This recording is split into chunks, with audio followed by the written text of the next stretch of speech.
A highly skilled geologist and his pregnant wife vanished into the Nevada desert, leaving behind only silence for 12 years, until a lone rancher stumbled upon a discovery that would unravel a story far more complex than anyone had ever imagined. The final photograph was a testament to a perfect moment, frozen in the amber light of a late afternoon sun. Liam Carter stood with his arm around his wife, Sophie. His smile was wide, a mixture of professional triumph and personal joy. He was a geologist, a man who read stories in rock and time, and he believed he was on the verge of the discovery of a lifetime. Sophie leaned into him, her hand resting protectively over the gentle curve of her stomach. They were 5 months pregnant with their first child, a son.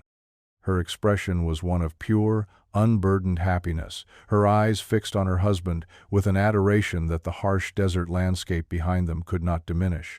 The backdrop was the vast, pale expanse of a Nevada basin, a place of stark beauty and profound emptiness.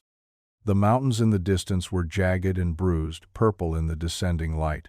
It was a landscape that promised both fortune and desolation, depending on what one came seeking. Liam had come seeking lithium, the white gold of the modern age. For months, he had been poring over old surveys, satellite imagery, and geological maps, convinced that a massive, untapped deposit lay hidden beneath the alkali flats, a treasure overlooked by generations of prospectors searching for gold and silver. His small, independent firm, which he ran with his partner Marcus Thorne, had staked everything on this venture. Just moments before that last photograph was taken, Liam had sent a text message to his younger sister Hannah. The message was brief, crackling with an energy that seemed to leap from the screen. Found the marker. This is it. Celebrating tonight. Love you both. To Hannah, sitting in her small Reno apartment, the message was pure Liam, optimistic, concise, and full of love. She smiled, picturing him and Sophie pulling up to her door in a few hours, their faces flushed with sun and success. They had a standing dinner arrangement for that evening, a small celebration for their impending parenthood, and, hopefully, for Liam's big geological break. Hannah prepared a roast, filled a vase with fresh flowers, and chose a bottle of sparkling cider for Sophie. The hours ticked by. 7 o'clock came and went. Then 8. The desert was only a few hours' drive away. Even with a stop, they should have been there by now. Hannah's initial rationalizations began to fray at the edges. Perhaps they had stopped for a celebratory drink somewhere, losing track of time. Perhaps they had a flat tire on a remote road with no cell service. Liam was competent, an expert in navigating the wilderness. Sophie was sensible. There was surely a logical explanation. By 9 o'clock, the warm tendrils of anxiety had coalesced into a cold, hard knot in her stomach. She called Liam's phone. It went straight to voicemail. She called Sophie's. The same result. The silence on the other end of the line was no longer passive. It felt active, aggressive, a physical presence in her quiet apartment. The roast sat cold on the counter. The flowers seemed to wilt under the weight of the growing dread. She knew the area they had gone to, the vast and unforgiving Black Rock Desert. It was a place that did not suffer fools. But Liam was no fool. He was meticulously prepared, a man who packed redundant safety gear and triple-checked his routes. That was what made the silence so terrifying. It was a deviation from the fundamental laws of his character. At 10:30, her hands trembling, Hannah made the call she had been resisting for hours. She dialed the Pershing County Sheriff's Office. Her voice was tight, struggling to remain calm as she explained who she was, who her brother and his wife were. She relayed the details of their plan, the make and model of their gray pickup truck, and Liam's expertise. She read the last text message aloud, the cheerful words now sounding like a haunting epitaph. The dispatcher on the other end was professional, calm, but the gravity of the situation was unmistakable. A deputy would be dispatched to the trailhead Liam had mentioned in his plans. The wait for the return call was an eternity. Hannah paced her apartment, each creak of the floorboards amplifying the frantic pounding of her heart. She stared out the window at the city lights, trying to imagine the profound, star-filled darkness that had swallowed her family. Just after midnight, the phone rang, the sound so jarring it made her jump. It was the sheriff's office. The voice on the other end belonged to Sheriff Brody, a man whose tone was weathered and weary, accustomed to delivering bad news. They had found the truck. It was parked exactly where Liam had said it would be, at a dusty, unmarked turnoff that served as an informal entry point to the basin. The vehicle was locked. There were no signs of a struggle, no broken windows, no indication of foul play. A water bottle sat half full in the center console. A sweater belonging to Sophie was folded neatly on the passenger seat. The scene was eerily peaceful, pristine, and completely undisturbed. It confirmed they had arrived. They had entered the wilderness on foot, and they had not returned. The first confirmation, meant to provide a starting point, instead served only to deepen the mystery. They were there. And now they were gone. The vast, silent desert held the answer, and it was giving no hints. The dawn broke clear and cold over the Black Rock Desert, the rising sun casting long, distorted shadows across the cracked alkali plain. For the burgeoning search party, the light brought no comfort, only a starker appreciation of the scale of their task. Sheriff Brody had established a command post at the site of the abandoned truck, a small constellation of official vehicles against an endless backdrop of beige and gray. The mobilization was swift and comprehensive.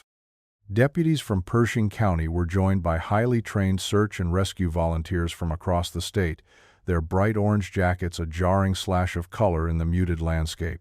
Canine units arrived, the dogs whining with eagerness, their powerful noses ready to decipher the invisible trails of human passage.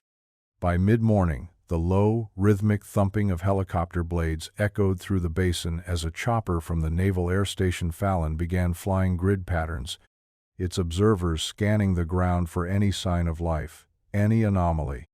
Hannah arrived, her face pale and drawn.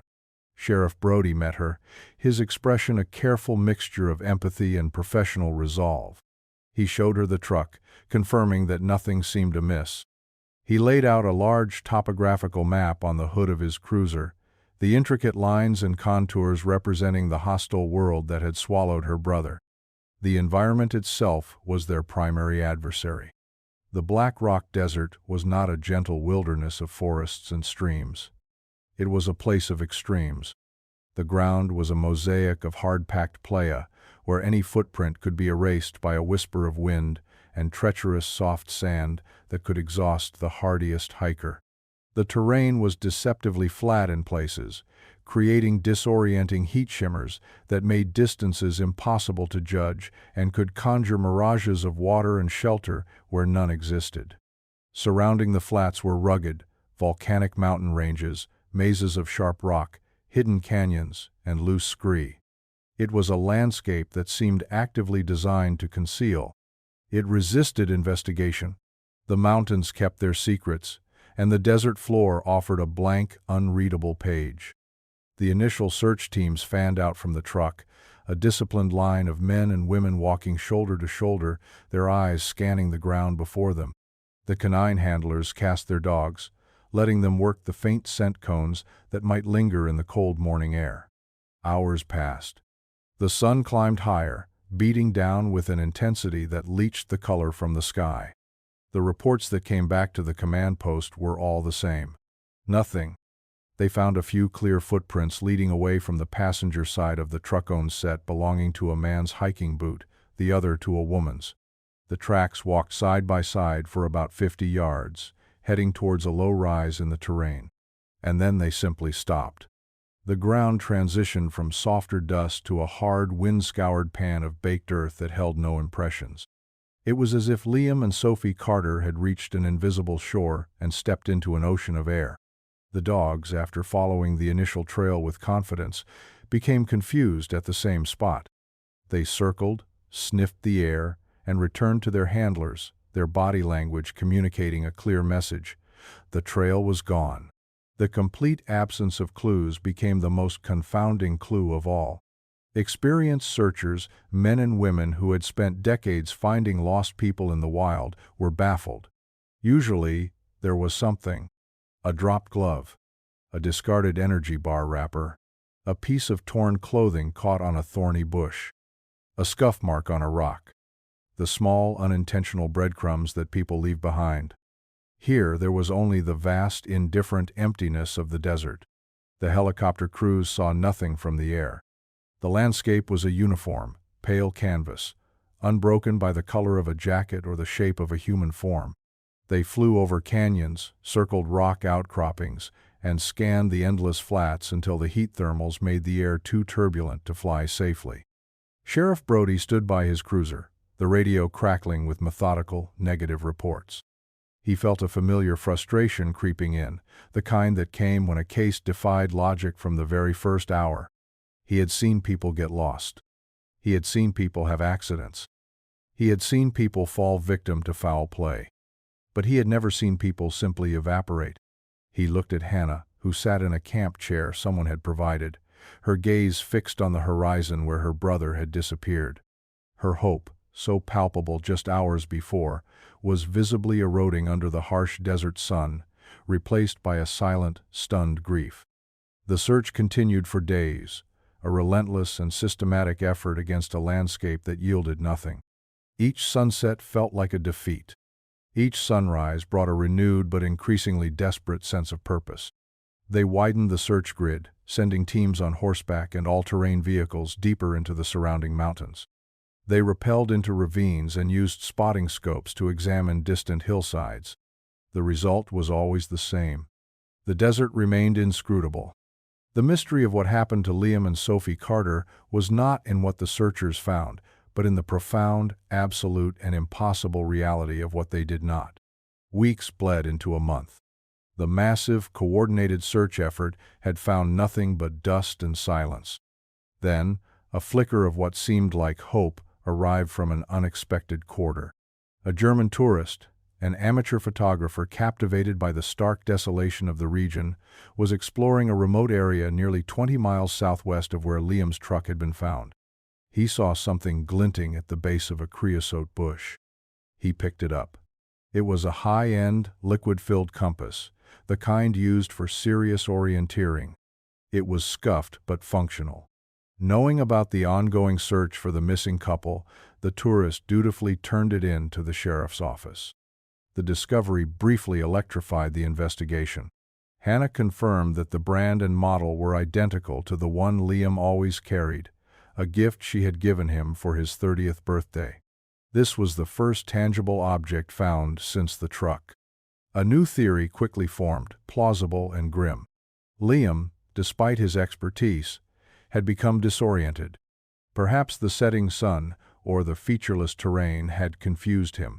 He had made a critical navigational error, leading Sophie and himself far off their intended route, deep into an even more unforgiving part of the desert. The compass, perhaps dropped in a fall or in a moment of exhausted fumbling, was the first breadcrumb on this tragic new path. Resources which had been winding down were surged to the new location.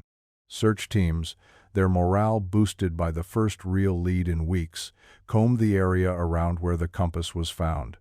Helicopters once again carved lazy circles in the sky. The compass itself was sent for forensic analysis, a small object now heavy with the weight of expectation. The disappointment, when it came, was a crushing blow. The lab found no usable fingerprints. The item had been too exposed to the elements, handled by the tourist, and baked by the sun. Worse, the manufacturer confirmed that tens of thousands of identical compasses had been sold worldwide. Its serial number was not unique enough to be tracked to a specific sale. It was, in evidentiary terms, a ghost. The renewed search in the area of the compass discovery proved as fruitless as the first. After days of meticulous grid searching, not a single other trace of Liam or Sophie was found. The compass was a dead end. It was a random piece of lost equipment in a vast desert that swallowed things, a statistical coincidence that had ignited a bonfire of false hope. The deflation among the search teams, and most acutely within Hannah, was profound. The compass had offered a narrative, a story of what might have happened. With that narrative debunked, they were back to the impossible silence, the inexplicable vanishing. Weeks of exhaustive work, hundreds of thousands of dollars, and thousands of man-hours had been spent. The desert was winning. With a heavy heart, Sheriff Brody held a press conference. He announced that the active, large-scale search for Liam and Sophie Carter was being officially suspended. He stressed that the case would remain open, that they would investigate any new leads, but the daily deployment of teams and aircraft could no longer be sustained. It was a formal admission of defeat. The case went cold. In the vacuum of information, a new and crueler narrative began to form, whispered in online forums and amplified by sensationalist media. With no evidence of an accident or foul play, suspicion turned inward, toward the victims themselves. Had they staged their disappearance? Liam's business partner Marcus Thorne gave a somber television interview. While praising Liam's brilliance as a geologist, he hinted vaguely at significant financial pressures the company was under, painting a picture of a man desperate for a win.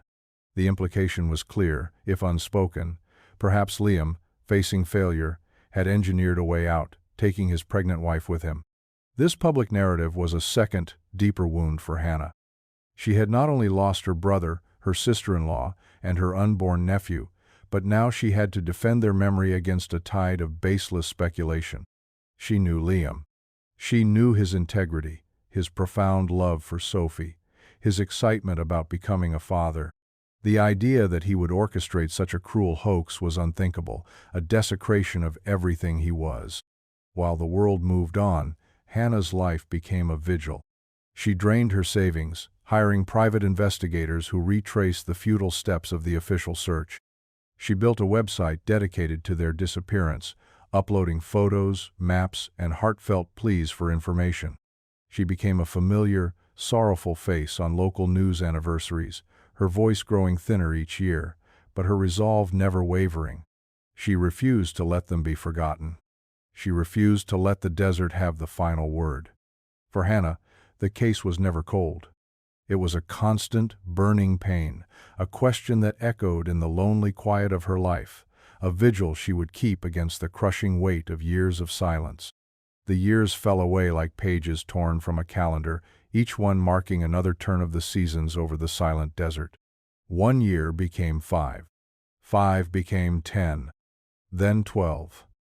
The disappearance of Liam and Sophie Carter faded from public consciousness, becoming another sad, unsolved file in a cabinet at the Pershing County Sheriff's Office. It was a local ghost story, a cautionary tale about the vastness of the American West. Sheriff Brody was now gray-haired and within a year of retirement.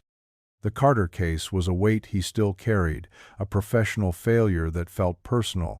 The file, thick with maps, reports, and dead-end leads, sat on a shelf behind his desk, a monument to his frustration. It was a constant, quiet reminder that some questions are never answered. For Hannah, the passage of time had done little to dull the ache. Grief had become a part of her, a wound that had scarred over but never healed. She still maintained the website, though the updates were infrequent now. The vigil continued, a solitary act of faith in a world that had long since given up. Then, on a hot, windy afternoon in late September, everything changed. The catalyst was not a detective or a forensic expert, but an old, weathered rancher named Silas. Silas was in his late 70s, his skin as cracked and sun-beaten as the desert floor he had worked his entire life. He was out checking fence lines on a remote parcel of his land that bordered a vast stretch of federally managed territory. It was an inaccessible and unproductive corner of his property, cut through by deep, eroded washes. He hadn't been out to this specific section in more than a decade, seeing no reason to waste the fuel or the effort. But a recent storm had been unusually violent, and he worried it might have washed out a crucial boundary fence, allowing his cattle to wander onto government land, a problem he did not need. He navigated the rough terrain in his battered pickup truck, the engine groaning in protest. He parked where the track became impassable and continued on foot, following the deep, sandy cut of a dry wash. As he rounded a bend, something caught his eye. It was an anomaly. A glint of reflected sunlight, sharp and unnatural, from something wedged deep within the wash's steep, eroded bank. It wasn't the dull shine of quartzite or the mica flecks common in the area. This was the clean, hard glint of manufactured metal. His curiosity, a trait honed by a lifetime of reading the subtle language of the land, was piqued. He scrambled down the loose bank, his boots sinking into the soft sand. The object was almost completely buried. Only a small, silver-colored cap was visible, protruding from layers of compacted sediment. It was clear that countless flash floods had deposited silt and sand over it, year after year, hiding it from the world. Silas went back to his truck and returned with a small spade he kept for emergencies. He began to dig, the dry earth giving way easily. Slowly, carefully, he excavated the object. It was a tube, about 2 feet long, made of thick, heavy-duty aluminum. It was dented and scratched, but remarkably intact. He recognized it immediately. It was a waterproof map tube, the kind surveyors and geologists use to protect their documents in the field. He twisted the cap. With a groan of protest and a puff of dry 12-year-old air, the seal broke. He tipped the tube, and its contents slid into his hand. The first item was a tightly rolled map, its paper miraculously preserved and dry. He unrolled it carefully. It was a detailed topographical map of the region. His eyes widened when he saw a name written in the margin, L. Carter. Even after 12 years, that name was legendary in this part of Nevada. But there was something else inside the tube, something that had been tucked carefully within the rolled-up map. It was a small, clear plastic bag, sealed with a ziplock. Inside the bag was a single rock. It was a dull, grayish piece of stone, about the size of his thumb, unpolished and unremarkable to his untrained eye. Silas stood there in the silent wash, the hot wind whipping around him, holding the ghost of a 12-year-old mystery in his hands. He knew, with absolute certainty, what he had found. He carefully placed the rock and the map back inside the tube, sealed it, and made his way back to his truck. His drive to the sheriff's office in Lovelock was a slow, deliberate one. He had unearthed more than just a long-lost object. He had unearthed a story that had refused to stay buried. Sheriff Brody stared at the aluminum tube lying on his desk. It felt like a relic from another era, a time capsule delivered 12 years late. He handled it with a reverence usually reserved for evidence in an active homicide, because, in his gut, he felt that was exactly what this was about to become. Silas the rancher had explained where he found it, pointing to a location on a large wall map of the county. The spot was miles from where Liam Carter's truck was discovered, and in a completely different direction from where the False Hope compass had been located. It was in a place that had never been searched, because there had been no logical reason to look there. The first step was to examine the contents with meticulous care. In the presence of a deputy who documented every action, Brody opened the tube. The map was Liam's, no doubt. His precise, block-letter handwriting was in the margins. There was a single, deliberate circle drawn in red ink on the map.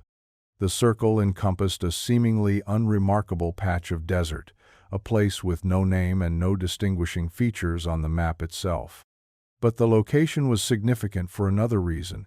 It was nowhere near the trailhead where they had vanished. The real puzzle, however, was the small gray rock sealed in its plastic bag. It seemed so mundane, yet Liam Carter had felt it was important enough to protect inside his map case. This was where the modern world of forensic science would intersect with the old, cold mystery. The map tube, the map, the bag, and the rock were all carefully packaged and sent to the state crime lab, and from there, the rock sample was forwarded to a specialized geological forensics laboratory in Colorado. The waiting was a familiar agony for Brody, but this time it was different. It was not the hopeless waiting of a search, but the focused anticipation of a revelation. The first reports from the crime lab were interesting, but not game-changing.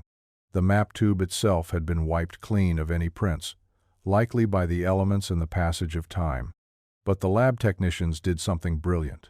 Instead of just analyzing the outside of the tube, they swabbed the inside and carefully collected the microscopic dust particles that had been sealed within it for 12 years. Weeks later, the geological report on the rock sample arrived. It was a bombshell. The small, unassuming gray rock was a sample of spodumene, extraordinarily rich in high-grade lithium. It was not just a find. It was the kind of discovery that could create fortunes, the geological equivalent of a winning lottery ticket. Liam Carter had not been chasing a ghost. He had been right. But the most crucial, case-altering discovery came from the analysis of the dust particles that had been sealed inside the tube with the map and the rock. Using an electron microscope and mass spectrometry, forensic geologists analyzed the isotopic composition of the dust. It was a geological fingerprint. The results were counterintuitive and stunning. The dust was composed of typical desert particulates, but it also contained trace elements that were highly unusual: microscopic flecks of cinnabar and elevated levels of mercury vapor residue. This specific combination was a unique signature. It did not match the soil composition of the wash where Silas had found the tube. It did not match the soil composition of the trailhead where Liam's truck was found. The geologists ran the elemental profile through a database of regional soil types and mining histories. They got a single, definitive match. The dust sealed inside the tube had come from the immediate vicinity of the Black Diablo, an old, long-abandoned mercury mine located a full 30 miles from where the truck was parked and 15 miles from where the tube was ultimately discovered. This was the paradigm shift. This was the moment the entire foundation of the case crumbled. For 12 years, every theory had been built on a single flawed premise: that Liam and Sophie had started at their truck and wandered into the desert to get lost. The science now screamed a different story. The location of the truck was not the beginning of the story. It was a lie. The map tube had been at the Black Diablo mine. It had been opened there, picking up the unique dust, then sealed, and then transported to the wash where it was discarded. Someone had deliberately created a false trail. Liam and Sophie hadn't gotten lost. Their true destination, or their final destination, had been the abandoned mine, and the rock sample proved they had found something of immense value. Suddenly, the motive was no longer the desperate act of a man faking his death. The motive was cold, hard, and as old as humanity itself: greed. Sheriff Brody felt a surge of adrenaline he hadn't experienced in years. This was no longer a cold case. It was active. It was a homicide investigation. The science had given them a new starting point, a new ground zero. It had invalidated 12 years of assumptions and pointed a finger, not at the indifferent desert, but at a specific, hidden location. The mystery was no longer, where did they go?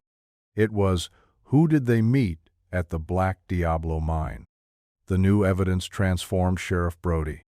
The weariness of impending retirement was replaced by the sharp, focused energy of a hunter who had just picked up a fresh trail. He was no longer looking for lost hikers. He was hunting a killer. Armed with the scientific data, he began his reinvestigation, not in the desert, but in the archives of his own office and the county clerk.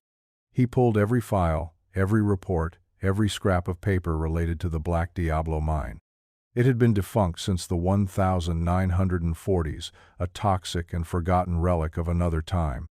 Then he moved to the financial records, re-examining the business Liam Carter had run with his partner, Marcus Thorne.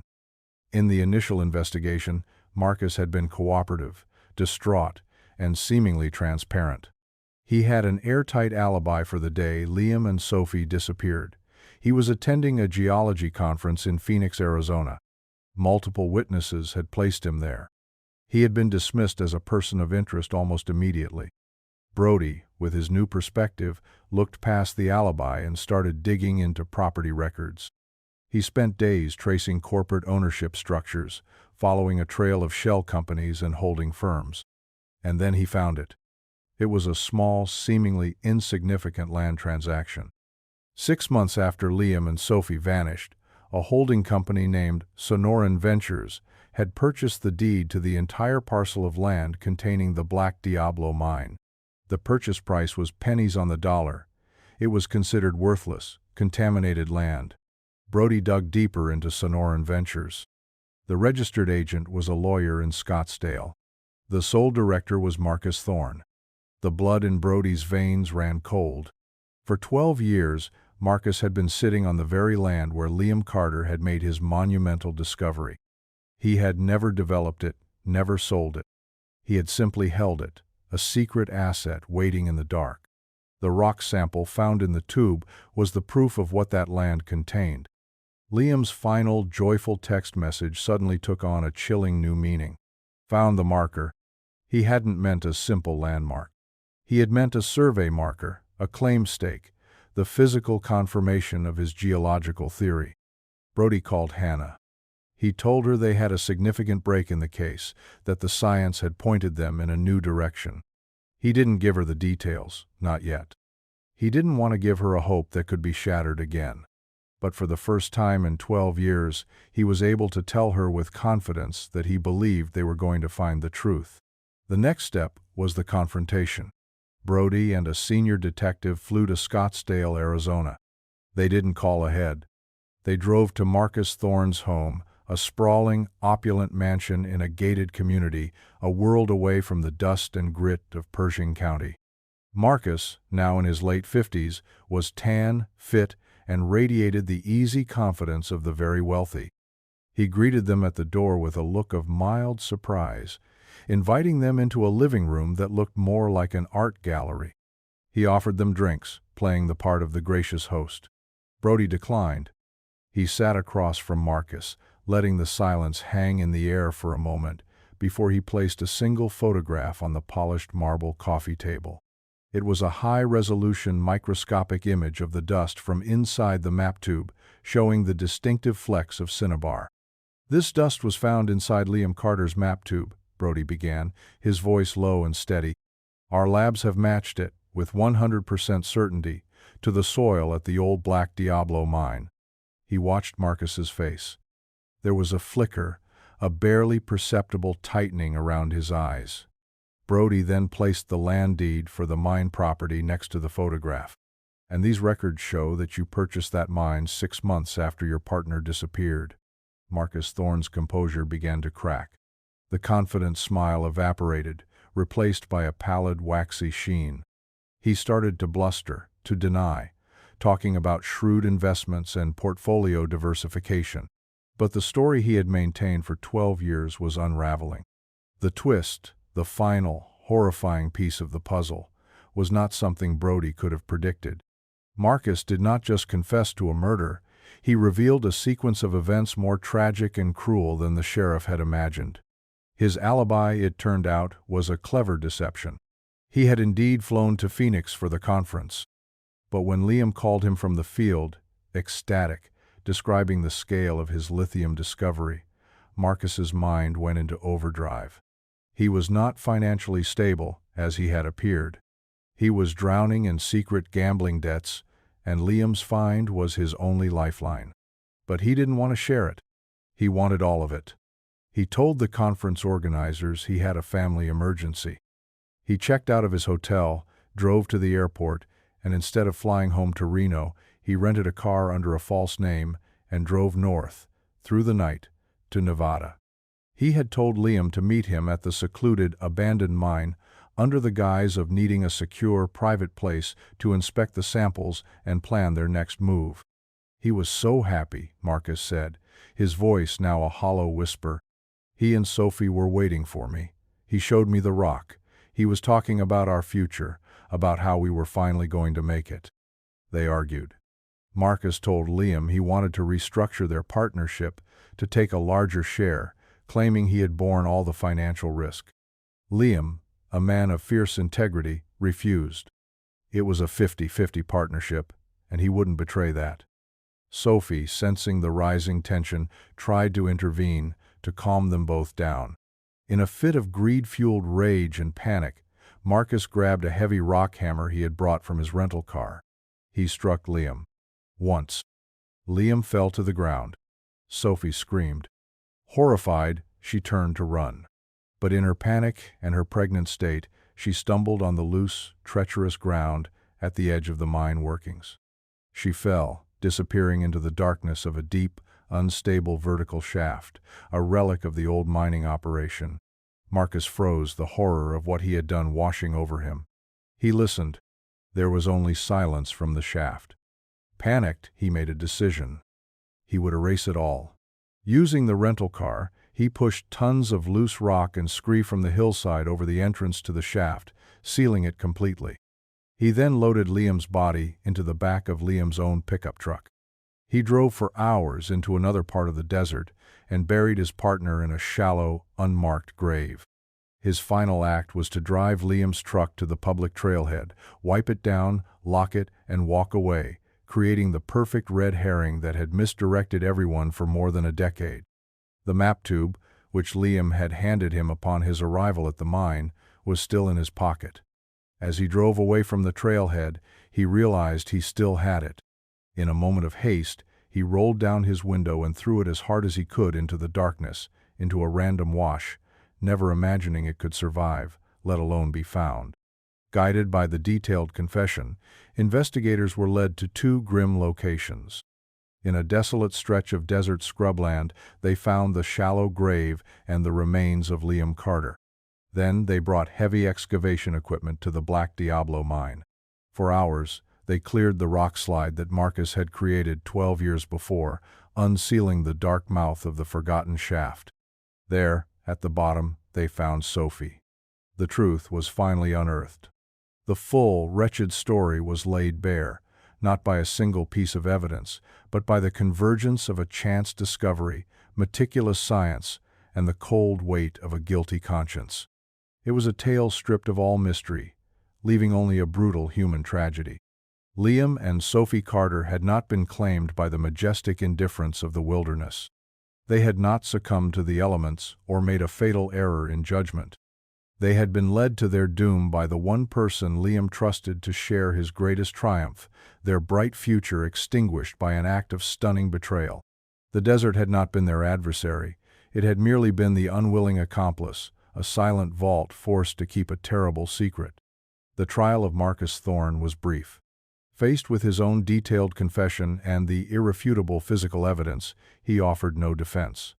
He was convicted of 2 counts of murder and sentenced to life in prison without the possibility of parole. Justice, in its clinical, procedural form, had been served. But for Hannah, the verdict brought no joy, no sense of victory. The courtroom proceedings were just a formal postscript to a story whose ending she already knew. For 12 years, she had lived in the torment of the unknown.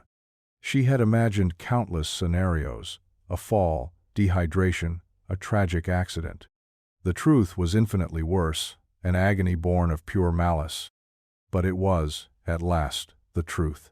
The resolution provided a form of closure, but it was a complex and somber thing. It was the closing of a wound that had been kept open for more than a decade, a wound that could now finally begin to scar. The knowledge of what happened was a horror, but it was a finite horror, a truth she could hold, however painful, instead of the infinite, shapeless phantom of uncertainty. A few months after the trial, a simple memorial was erected on a low hill overlooking the now secured site of the Black Diablo mine. It was a plain granite marker, engraved with the names of Liam Carter, Sophie Carter, and the son they never had the chance to name. Hannah stood before it, Sheriff Brody by her side. The desert wind was the same as it had been on that day 12 years ago, a steady, whispering presence. But it sounded different now. The silence of the vast landscape was no longer a question mark. It was not a taunt about a mystery unsolved. It was a solemn, mournful statement. It was the sound of a place that had witnessed a profound tragedy and had finally been allowed to give up its dead. The relief that came was not happiness, but a quiet, sorrowful peace, the final, emotional beat in a long and heartbreaking story of love, greed, and the enduring power of a sister's vigil. This story was brutal, but this story on the right-hand side is even more insane.